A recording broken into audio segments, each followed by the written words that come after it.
Hello, good evening, and welcome to another episode of Off Track Small Talk. Tonight, I'm going to be talking to a driver who has a new for him car this year, and also an individual who'll be making their debut into Formula One stock car racing in 2023. Good evening, Mick and Charlotte Howarth. Both all right? Good evening, yes. All good. Are you all right, Charlotte? Yeah. Good. See, your dad's accustomed to this because this time last year, pretty much, he was sat in not in exactly the same location because it's a different part of the country, but looking like this in his nice truck. But it's all different for you. But it's all good. It's all good. Mick, right, let's just talk quickly about 2022. So we spoke last year in March. You were having a new for you car from Ryan. How did you get on in 2022? Did you have a good year? Did you enjoy it? Yeah, we did have a good year. We had a few ups and downs, but I think as the year progressed, we pretty much got what we were aiming for. If not a bit better, really. To be fair. So with Ryan's car, was it something that took you quite a while to adjust to? Because it's a brand new car to you. Obviously, Ryan builds them. Was it quite difficult to get the hang of almost?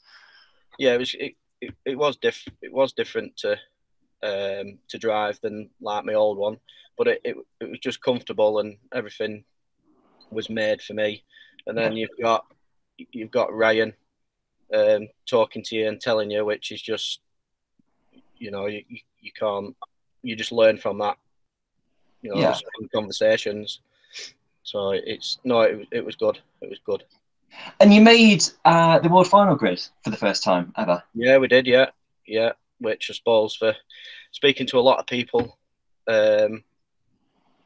people have tried for many a year to try and get in it, and we've done it really, and we're second season.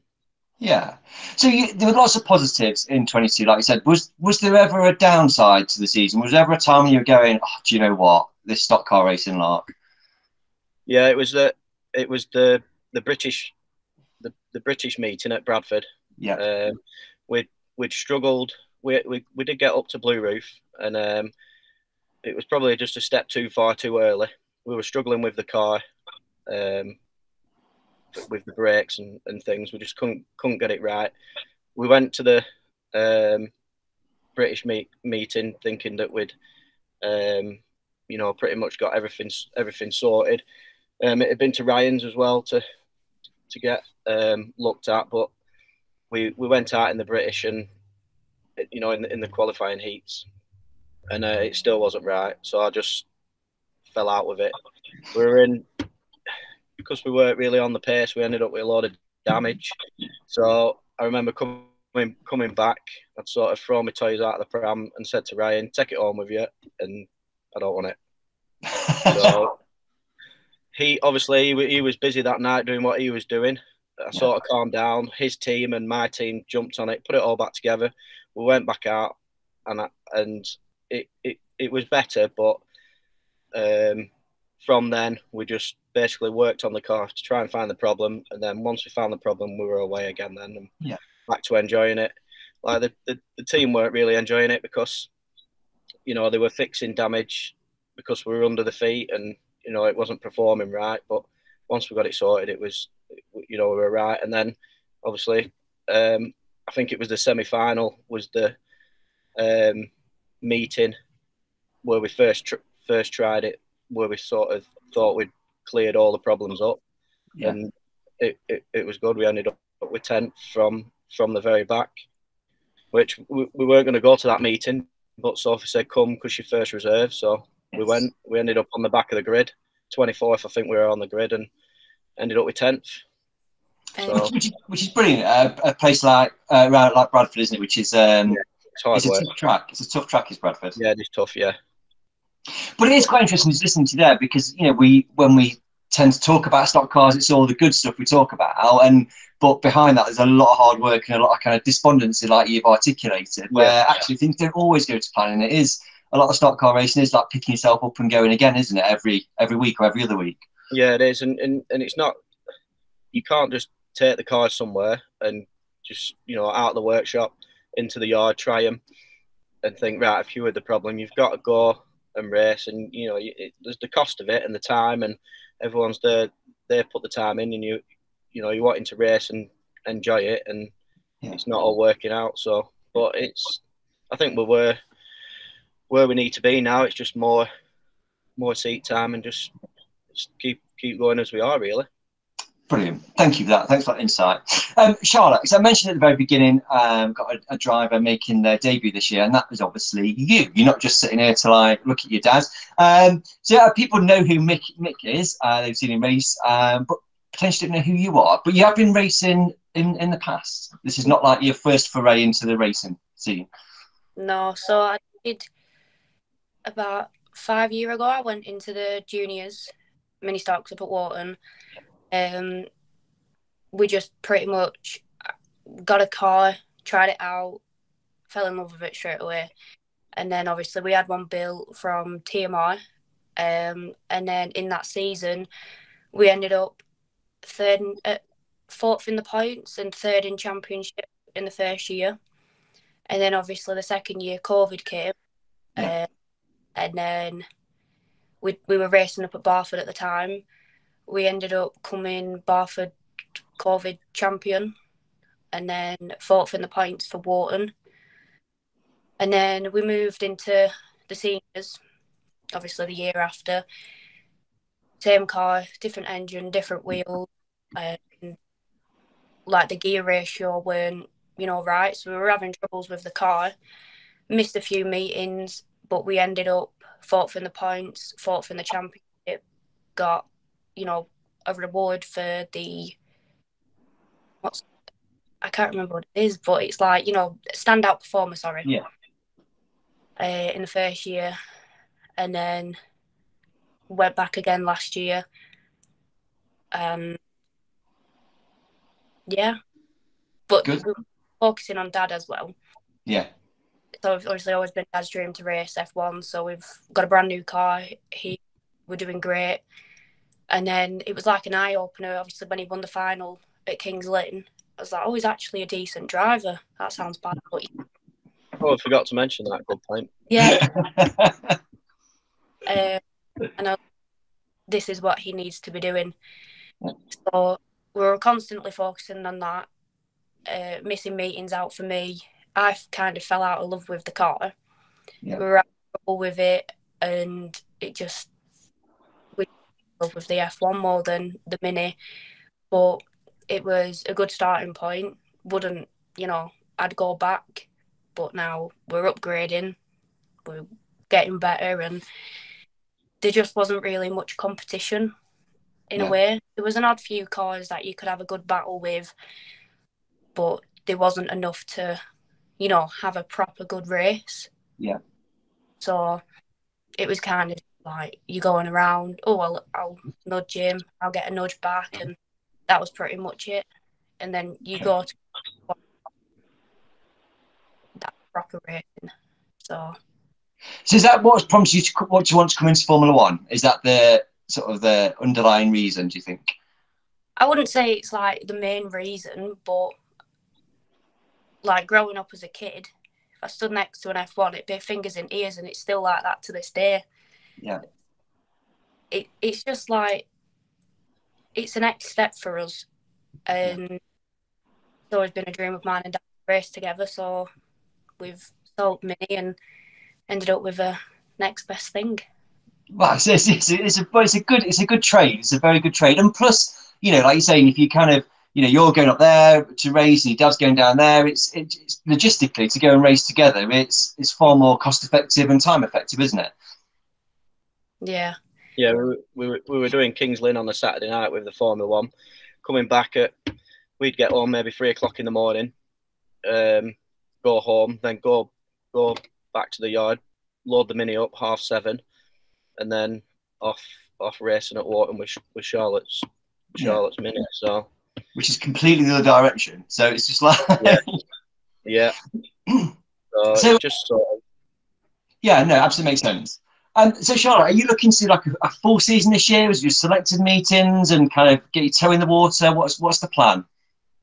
Plan really is just to do like little practice days, hire tracks out get used to the car, and just potentially just get used to the car, and maybe, like next season look into doing an actual meet.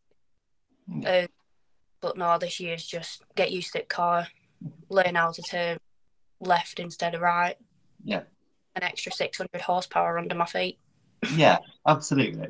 So Mick, when we spoke to you last year, you revealed a brand new shell car.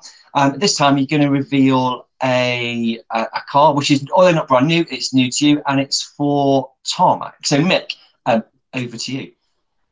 Yeah, this season for 2023, we've bought the ex-Will Yarrow 22 tarmac car. We acquired that late last year. Well, pretty much after he did the gala meeting, we got in touch with him and bought that off him. It's been over to Ryan's just to get a few tweaks here and there, just basically get the seats in. We've had 2 seats.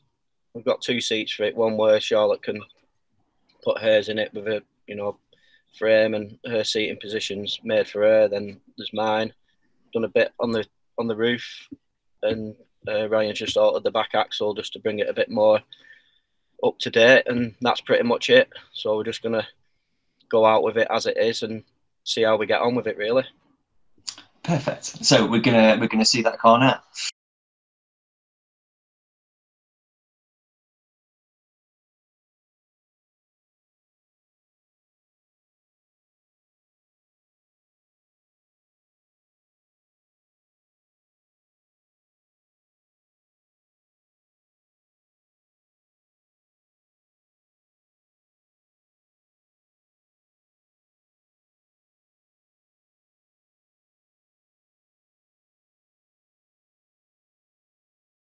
Mick, it does look very different to, I think the Will Yarrow car, it did stand out in the sense it was quite distinctive with the side pods and the aerofoil at the front. Ryan has changed quite a bit. Yeah, basically took the side pods off, altered the roof, so it's a bit higher for us.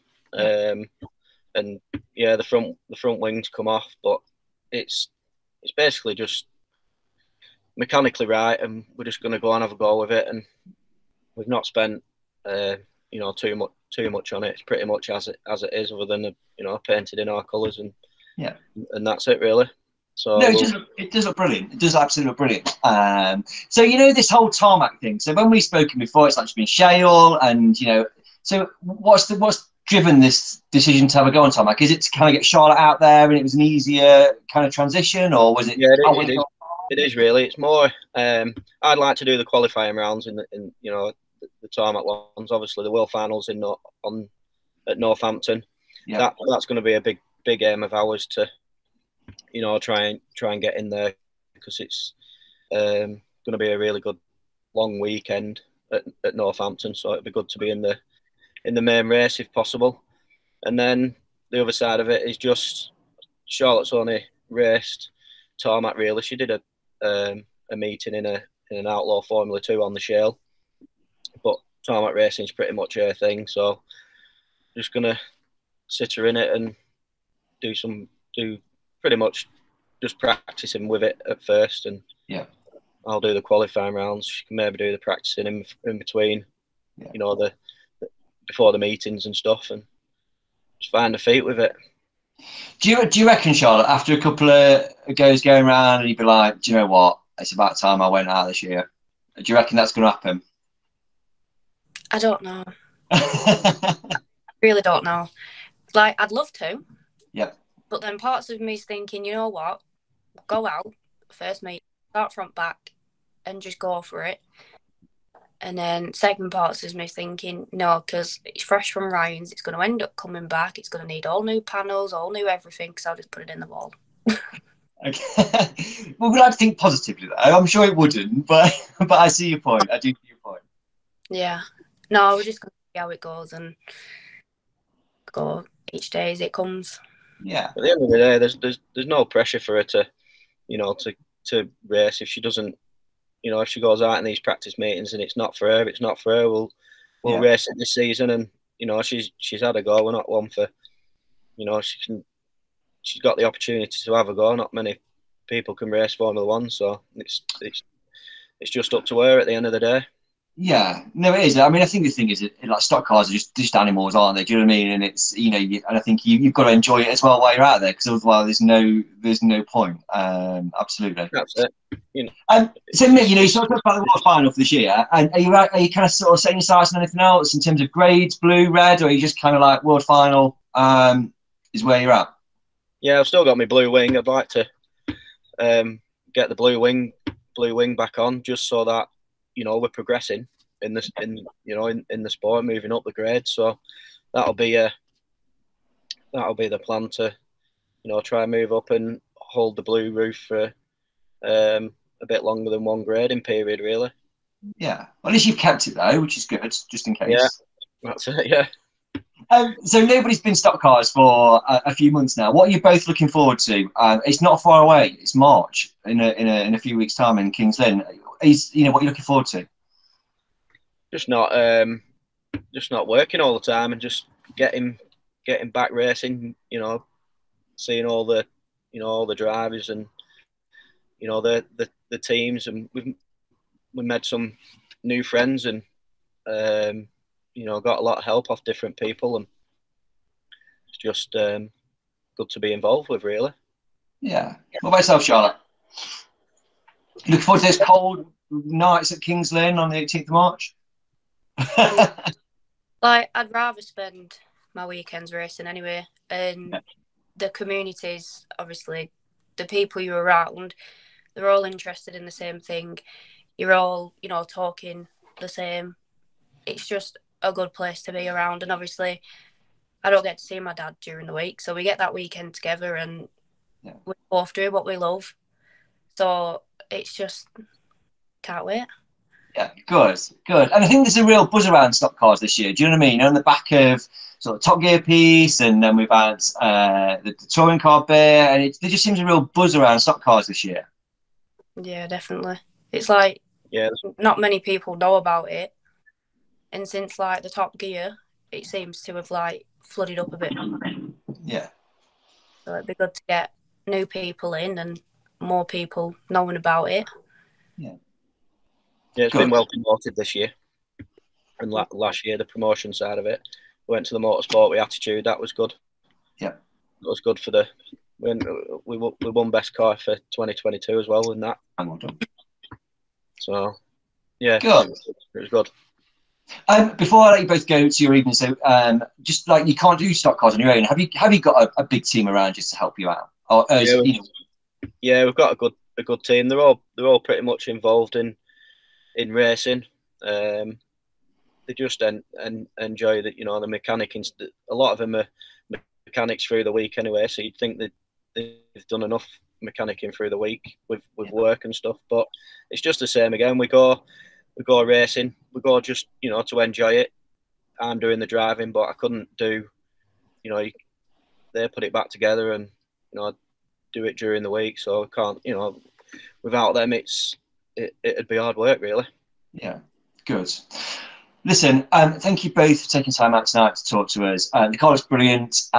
Good luck, Mick, in 2023. And Charlotte, enjoy your taste of Formula One stock cars, and we'll see you on track very soon, I would no doubt. All right.